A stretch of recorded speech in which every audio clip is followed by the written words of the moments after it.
कहीं किसी मजार के उर्स पाक के नाम पर हम सुन्नियों के यहाँ साल भर जलसों का सिलसिला जारी रहता है।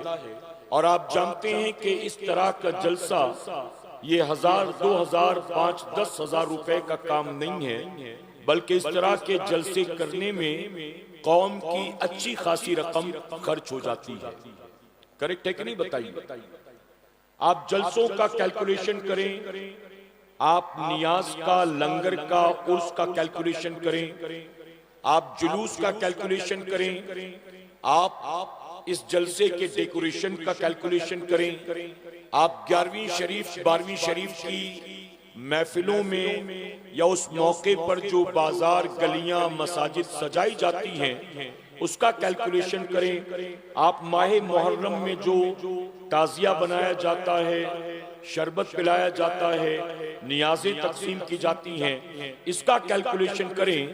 मेरे प्यारे आका के प्यारे दीवानों, अगर आप सारा हिसाब लगाएं तो आपको ये मानना पड़ेगा कि इन महफिलों के नाम पर, जलसे जुलूस के नाम पर, नजरो नियाज के नाम पर साल भर में कौम के करोड़ों रुपए खर्च हो जाते हैं। करेक्ट है कि नहीं बताइए? साल भर में कौम के करोड़ों रुपए खर्च होते हैं। मेरे प्यारे आका के प्यारे दीवानों, इन पैसों को खर्च करने में कोई बुराई नहीं है, लेकिन हमें और आपको ये सोचना चाहिए कि इतना माल खर्च करने के बाद हमें रिटर्न क्या मिल रहा है। इतना इन्वेस्टमेंट करने के बाद हमें रिटर्न क्या मिल रहा है, इसकी तरफ तवज्जो देना बेपनाह जरूरी है। पिछली 19 तारीख को ऐसा ही एक जलसा यहाँ हुआ था। मुफ्ती साहब किसी वजह से नहीं आ सके, फिर मुफ्ती साहब की मोहब्बत में कमेटी वालों ने फिर से एक बार ये जलसा किया। आप देख रहे हैं कि उसके मुकाबले कई गुना ज्यादा शानदार है, उस पहले से ज्यादा बेहतर एहतमाम है। मेरे प्यारे आका के प्यारे दीवानों, तो अब कौम के लाखों रुपए अगर जलसे में खर्च करने के बाद आपके गांव की मस्जिद में 2 नमाजियों में भी इजाफा न हो, तो आप बताइए कि कौम के पैसे खर्च करके आपने हासिल क्या किया। मेरे प्यारे आका के प्यारे दीवानों, हम कहीं जाते हैं 22वां जलसा है, कहीं 30वां जलसा है, कहीं 42वां जलसा है। हम कहते हैं अगर किसी गांव में 40 साल से सालाना जलसा हो रहा है, हर जलसे के बाद सिर्फ गांव के 2 आदमी नमाजी बन जाते, अगर हर जलसे के बाद उस गांव के 2 आदमी नमाजी बन जाते, तो 40 साल के बाद मस्जिद में कम से कम 80 नमाजी तो नजर आते। लेकिन फजर की नमाज में जाकर आप देखें, क्या आपको 80 नमाजी फजर की नमाज में आपकी गांव की मस्जिद में नजर आते हैं? क्या आपको जोहर में, असर में, मगरिब में सिवाय जुमा के आपको आपके गांव की मस्जिद में क्या कभी 80 नमाजी नजर आते हैं? मेरे प्यारे आका के प्यारे दीवानों, मैं कमेटी वालों से, और सिर्फ आज की कमेटी नहीं बल्कि तमाम कमेटी के जिम्मेदारान को ये पैगाम देना चाहता हूं, अगर आप जलसे के नाम पर, नजरो नियाज के नाम पर, उर्स के नाम पर कौम के लाखों रुपए खर्च करते हैं, आप जमा करते हैं, फिर उसको खर्च कर देते हैं और उसका रिटर्न, उसका फायदा कुछ भी नहीं है, तो ये कौम के पैसे जो आप जमा करके खर्च कर रहे हैं, अल्लाह कयामत में आपसे इन पैसों का हिसाब लेगा और उस वक्त हिसाब देना बड़ा मुश्किल होगा। मेरे प्यारे आका के प्यारे दीवानों, शायद आपको याद हो मैंने यहीं पर कहा था या कहीं और कहा था, मुझे याद नहीं, लेकिन मैं बताता चलूं, मैं अपने आप को जब मुझे कहीं कोई तकरीर के लिए बुलाता है, जैसे मैं अभी 3 दिन के लिए दौरे पर निकला, परसों बरेली शरीफ के करीब थे हम, कल मालदा में थे, आज आपके यहाँ पर हैं। पिछले 2 प्रोग्राम में सैयद अमीनुल कादरी साहब साथ में थे, आज मुफ्ती साहब यहाँ हैं। मेरे प्यारे आका अलैहिस्सलातु तस्लीम के प्यारे दीवानों, मैं सिर्फ अर्ज इतना करना चाहता हूँ कि अगर कहीं मुझे तकरीर के लिए बुलाया जाता है, चाहे वो मुंबई हो, चाहे वो आउट ऑफ मुंबई हो, तो मुझे पता है कि मुझे बुलाने में जाहिर है कि कौम का पैसा खर्च हुआ है, टिकट निकालने में भी पैसे खर्च हुए, किराए भाड़े में भी पैसे खर्च हुए, लाने ले जाने में भी पैसे खर्च हुए, खाने पिलाने में भी पैसे खर्च हुए, कहीं ठहराने में भी पैसे खर्च हुए। अभी आप देखें इतना बड़ा हार पहनाया तो इसमें भी पैसे खर्च हुए, गुलदस्ता लाकर दिया तो इसमें भी पैसे खर्च हुए, कहीं कहीं लोग तोहफा लाकर दे देते हैं तो उसमें भी पैसे खर्च होते हैं। अब अगर मैं जानता हूं कि मुझे कहीं तकरीर के लिए बुलाया गया और सिर्फ मेरे आने जाने खाने पीने पर कौम के 30,000 रुपए खर्च हुए हैं, और अगर मैं कौम के 30,000 रुपए सिर्फ घूमने फिरने खाने पीने पर जाय कर दूंगा और कौम को कुछ भी नहीं दूंगा, तो कल यही कौम के 30,000 रुपए कयामत में मेरे लिए पकड़ का सबब बन जाएंगे। इसलिए मेरी कोशिश ये होती है, अगर कौम के 30,000 रुपए मुझ पर खर्च हुए हैं तो मैं पिकनिक मनाकर वापस ना जाऊं, मैं सिर्फ खा पी कर घूम फिर कर वापस ना जाऊं। मैं आया हूं, अगर कौम के 30,000 रुपए मुझ पर खर्च किए गए हैं तो मैं कौम को कुछ अल्लाह रसूल का पैगाम सुना कर जाऊं, कुछ अकीदे की बात करूं, कुछ अमल की बात करूं। मेरे प्यारे आका अलैहिस्सलातु तस्लीम के प्यारे दीवानों, हमारी जमात के एक बहुत बड़े बुजुर्ग, अल्लाह उनके करवट करवट दर्जात को बुलंद फरमाए, बुजुर्ग फरमाते हैं कि अगर तुम्हारी तकरीर सुनने के लिए 200 लोग जमा हो, यहां तो 200 नहीं है ना, उससे कई गुना ज्यादा है, करेक्ट है कि नहीं? अगर तुम्हारी तकरीर सुनने के लिए 200 लोग इकट्ठा हो, तुमने 1 घंटे तकरीर की और 1 घंटे की तकरीर में तुमने कौम को कुछ नहीं दिया, तो तुमने अपनी जिंदगी का 1 घंटा बर्बाद नहीं किया, तुमने कौम के 200 घंटे बर्बाद किए और अल्लाह तुमसे इसका हिसाब लेगा। ये जो तुमने कौम के 200 घंटे बर्बाद किए ना, अल्लाह कयामत में तुमसे इसका हिसाब लेगा। मुसलमानों याद रखना, मेरे नबी फरमाते हैं जो तुम पानी इस्तेमाल करते हो, तवज्जो है ना आपकी, तुम जो पानी इस्तेमाल करते हो पीने में, नहाने में, वजू करने में, कभी बाइक धोने में, घर की साफ सफाई में, कपड़े साफ करने में, तुम जो पानी इस्तेमाल करते हो, अल्लाह कयामत में तुमसे एक एक पानी के कतरे का हिसाब लेगा।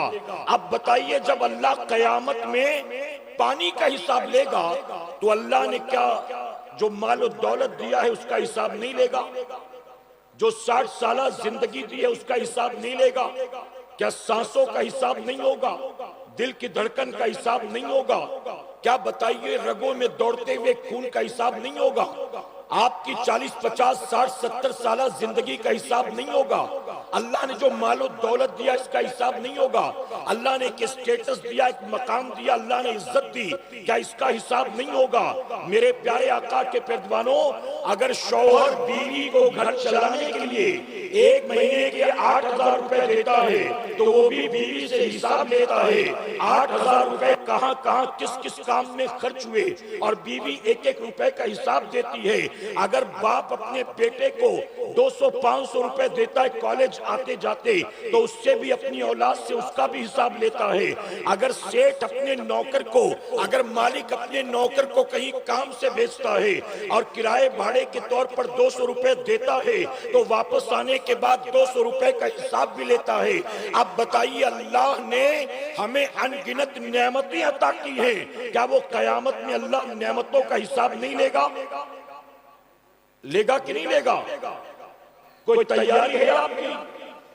मेरे प्यारे आका के पैरवानों, आप जलसा करें, आप नियाज करें, आप बुजुर्गों के नाम पर महफिलें सजाएं, आप लंगर डेग चादर गागर भी करें, सब कुछ करें, लेकिन ये कोशिश होनी चाहिए कि वक्त जाए ना हो लोगों का, एक मैसेज जाए, एक पैगाम जाए। इसलिए मैंने परसों भी ये बात कही थी, अपने जलसों को, आज बताइए बाप की बात सुनने के लिए बेटा तैयार नहीं है, शौहर की बात सुनने के लिए बीवी तैयार नहीं है, बड़े भाई की बात सुनने के लिए छोटे भाई बहन के पास टाइम नहीं है, आज जब उस्ताद की बात सुनने के लिए शागिर्द तैयार नहीं है, ऐसे में अल्लाह रसूल का पैगाम सुनने के लिए जब ये हजारों की भीड़ जमा हो जाती है, तो यहाँ इनको बुलाने के बाद इन्हें कोई मैसेज देने की कोशिश करनी चाहिए। मेरे प्यारे आका के पैरवानों, अपने जलसों को सिर्फ रस्मो रिवाज न बनाओ, अपने जलसों को इनकलाबी जलसे बनाओ, अपने जलसों को मयारी जलसे बनाओ, अपने जलसों को लोगों की दुनिया और आखिरत संवारने का सबब बनाओ, अपने जलसों को लोगों के सोच और फिक्र तब्दील करने का जरिया बनाओ, अपने जलसों को दुनिया और आखिरत अल्लाह और उसके रसूल की रजा हासिल करने का जरिया बनाओ, अपने जलसों को इस लायक बनाओ, इस मयार का, इस तरह का बना दो, आने वाला जो सोच और फिक्र लेकर जाए तो उसकी सोच और फिक्र बदल जानी चाहिए। वो यहां से जाए तो गौर और फिक्र करे, वो यहां से जाए तो कहे मैं कहां हूं यार, मैं मुसलमान होकर कैसी जिंदगी गुजार रहा हूं। मुझे अपने आप को बदलना, अपने अखलाक को, अपने किरदार को, अपने मामलात को, अपने चेहरे को, अपने लिबास को, अपनी लाइफस्टाइल को चेंज करना है। आए तो जाए तो सोचता हुआ जाए, ये कोशिश होनी चाहिए। अल्लाह अमल की तौफीक अता फरमाए। मेरे प्यारे आका के पैरवानों, बहुत जल्द मुफ्ती साहब तशरीफ लाने वाले हैं और मैं नहीं चाहता कि मुफ्ती साहब आए तो फिर मैं बयान करता रहूं। आपने बहुत इंतजार किया, बहुत जल्द इंशाअल्लाह मुफ्ती साहब को मैं माइक देना चाहूंगा, लेकिन मैं 2-3 अहम बातें समझाना चाहता हूं। इजाजत है आपकी? जी देखिए, मुझे आपके चेहरे दिखाई नहीं दे रहे चूंकि लाइट बिल्कुल सामने लगी है ना, लेकिन लग रहा है कि लोग बैठे हुए हैं।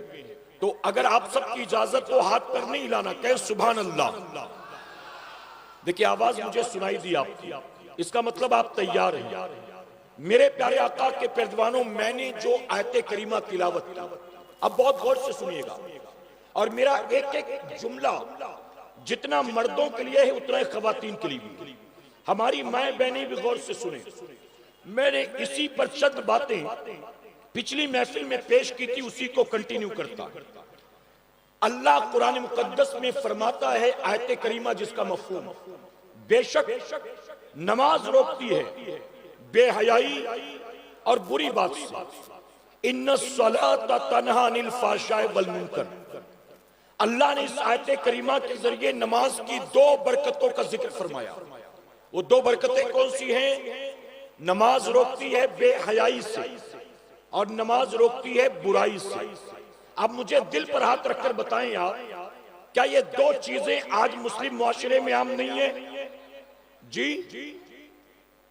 बेहयाई और बुराई आज मुस्लिम सोसाइटी में आम नहीं है।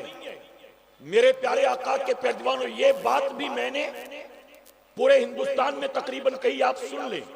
शायद पिछली महफिल में मैंने कहा होगा, मुझे याद नहीं। इस वक्त हिंदुस्तानी मुसलमानों में सबसे ज्यादा तेजी से 2 बुराइयां फैल रही हैं। एक है हमारी कौम के जवानों में और दूसरा है कौम मुस्लिम की बच्चियों में। और वो 2 बुराइयां कौन सी है? कौम मुस्लिम का नौजवान तेजी से नशावर चीजों की तरफ जा रहा है, शराब पी रहा है, चरस चिलम गांजा पी रहा है, एमडी कोरेक्स वाइटनर का इस्तेमाल कर रहा है, कहीं कोई बटन का सोल्यूशन का इस्तेमाल कर रहा है। तो तेजी से कौम मुस्लिम के नौजवान नशावर चीजों की तरफ जा रहे हैं।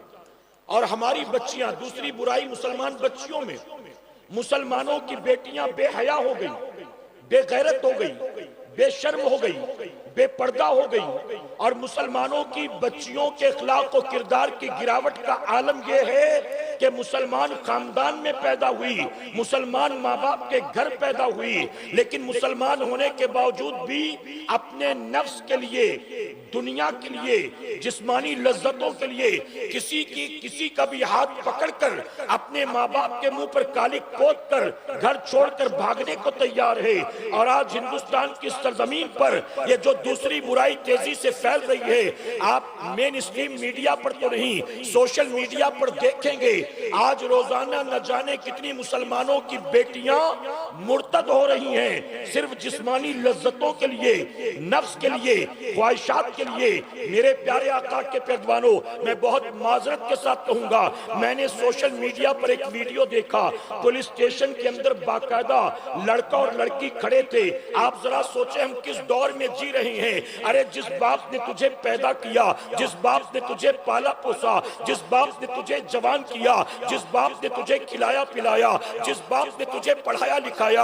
आप जानते हैं जब इसी लड़की को कोई लड़का मिल जाता है, कॉलेज आने जाने वाला, कहीं जॉब करने वाला, मोहल्ले में रहने वाला, तो जब इस लड़की को कोई लड़का मिल जाता है, तारीफें करने वाला, इजहार मोहब्बत करने वाला, मोबाइल रिचार्ज कराने वाला, 200-500 का गिफ्ट देने वाला, तो ये लड़की उस लड़के का हाथ पकड़कर भाग जाती है। और भाग जाने के बाद पुलिस स्टेशन में अपने बाप के खिलाफ, अपने चाचा के खिलाफ, अपने मामू के खिलाफ एनसी लिखवाती है। जिस बाप ने पैदा किया, पाल पोस कर बड़ा किया, पुलिस स्टेशन में जाकर कंप्लेंट करती है, मुझे अपने बाप से खतरा है, मुझे अपने चाचा से खतरा है, मुझे अपने मामू से खतरा है। बताइए गलत तो नहीं कह रहा हूं मैं जी? जिसने पैदा किया, पाल पोस कर बड़ा किया, आज अगर कोई आवारा मिल गया, नफ्स परस्त मिल गया, तो तू उसी की मोहब्बत के चक्कर में अपने माँ बाप की मोहब्बत को उठाकर पीठ के पीछे फेंक दे रही है और पुलिस स्टेशन में उनके नाम की कंप्लेंट कर रही है और कहती है मुझे अपनी माँ से खतरा, अपने बाप से खतरा। मैंने एक वीडियो देखा इंटरनेट पर, पुलिस स्टेशन के अंदर लड़की एक लड़के का हाथ पकड़कर खड़ी थी और उसके सामने उसका 62 साल का बूढ़ा बाप हाथ जोड़कर खड़ा था और बाप अपनी बेटी से कह रहा था, बेटी ऐसा मत कर, बेटी मेरी इज्जत का सवाल है, बेटी पूरा खानदान बदनाम हो जाएगा, बेटी कोई गलती हो गई तो माफ कर दे, बेटी ये गलत कदम मत उठा, बेटी हमारे साथ घर वापस चल, बेटी हम तुझसे कभी कुछ नहीं कहेंगे, हम कभी कोई शिकायत नहीं करेंगे, हम कभी तुझसे कोई बात पुरुष नहीं करेंगे, हमारे साथ चल बेटी, हमारी इज्जत तेरे हाथ में है।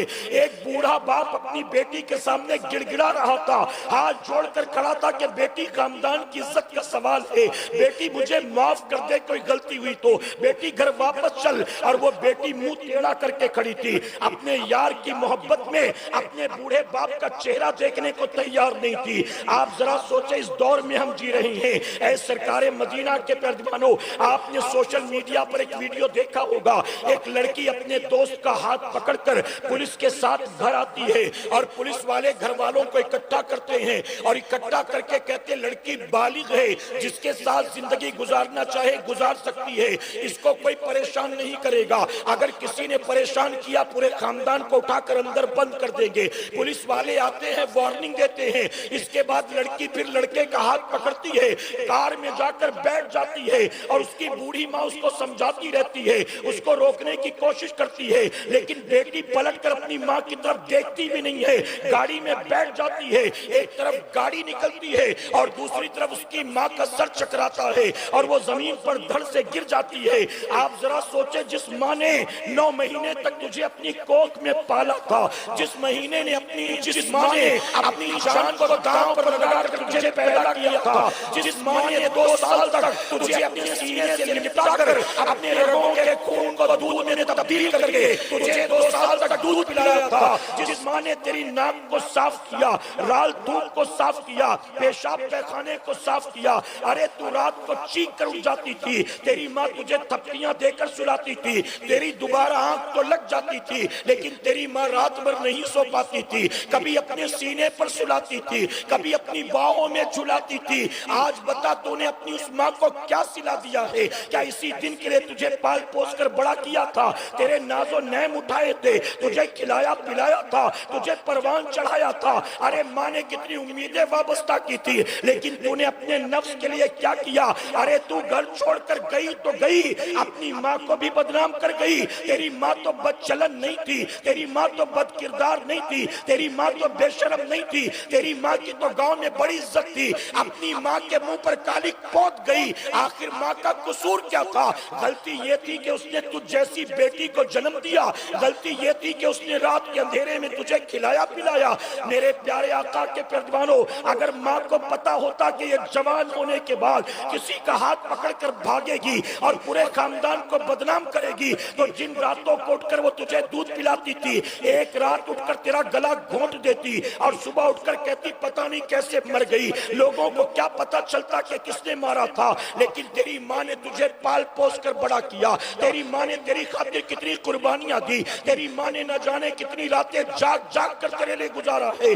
आप बताओ बच्चे की तबीयत खराब हो जाए, क्या माँ बाप को चैन आता है? माँ बाप को सुकून मिलता है? अगर बच्चे को सर्दी जुकाम भी हो जाए, माँ बाप से बर्दाश्त नहीं होता। लेकिन आज हमारी बेटियां क्या कर रही हैं? ऐ मुसलमानों, मुस्लिम मुआशरे में, हिंदुस्तान की सरजमीन पर इस वक्त सबसे ज्यादा तेजी के साथ दो बुराइयां फैल रही हैं। हमारी कौम का जवान नशे की तरफ जा रहा है, हमारी कौम की बच्चियां गैरों के साथ भाग रही हैं, मुर्तद हो रही हैं, इस्लाम से बगावत कर रही हैं, रब रसूल की नाफरमानी कर रही हैं, अपनी दुनिया के साथ अपनी आखिरत को तबाह बर्बाद कर रही हैं। आखिर वजह क्या है? अल्लाह ने कुरान मुकद्दस में फरमाया, नमाज रोकती है बेहयाई और बुरी बात से, नमाज रोकती है बेहयाई और बुरी बात से।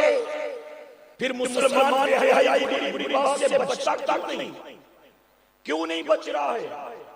उसकी वजह यह है कि जब तू नमाज के करीब आएगा तभी तो नमाज की बरकत से माला माल होगा ना। बेशक अल्लाह का वादा हक है, नमाज रोकती है बेहयाई और बुराई से, लेकिन नमाज बेहयाई और बुराई से न दुनिया के तमाम इंसानों को रोकती है, न दुनिया के तमाम मुसलमानों को रोकती है, बल्कि नमाज बेहयाई और बुराई से रोकती उसे है जो नमाज के करीब आता है। अगर नमाज के करीब ही ना आए, नमाज पढ़े ही ना, क्या नमाज की बरकत से माला माल होंगे? उस मजमे में कोई बैठा जिसको प्यास लगी है, जिसको प्यास लगी है, और यहां स्टेज पर 5 बोतलें पानी की भरकर रखी है। कुछ देर तक बोतलें देखने से क्या प्यास बुझ जाएगी? जी अल्लाह न करे, 100,000 बार न करे। अगर इस पासकुड़ा में किसी को हार्ट का प्रॉब्लम है और पूरे इलाके में कोई हार्ट का स्पेशलिस्ट डॉक्टर नहीं, आपको किसी ने बताया कि एक अच्छा कार्डियोलॉजिस्ट, एक अच्छा हार्ट का हॉस्पिटल स्पेशली कोलकाता में है, अब्बा को लेकर कोलकाता जाओ। अब डॉक्टर वहां है, अस्पताल भी है कोलकाता में, हार्ट का पेशेंट पासकुड़ा में है, क्या आराम हो जाएगा उसको? जी आप जब तक यहां से अब्बा को लेकर कोलकाता जाएंगे नहीं, डॉक्टर को दिखाएंगे नहीं, तब तक उनको आराम होगा? नहीं आराम होगा। यकीनन खाना खाने से भूख मिटती है, लेकिन भूख मिटाना हो तो खाना पड़ेगा, देखने से भूख नहीं मिटेगी। पानी पीने से प्यास बुझती है, लेकिन प्यास बुझाना हो तो पानी पीना पड़ेगा, पानी देखने से प्यास नहीं बुझती। इसी तरह अल्लाह का वादा हक है, नमाज रोकती है बेहयाई और बुरी बात से, लेकिन रोकती किसे है? जो नमाज के करीब आता है, जो नमाज पढ़ता है। मैं बहुत माजरत के साथ कहूंगा, आज हमारी अक्सरियत का हाल क्या है? ये जो मजमा हजारों का यहां आकर बैठा है, आज हमारा हाल ये हो चुका, ऐसे जलसों में हजारों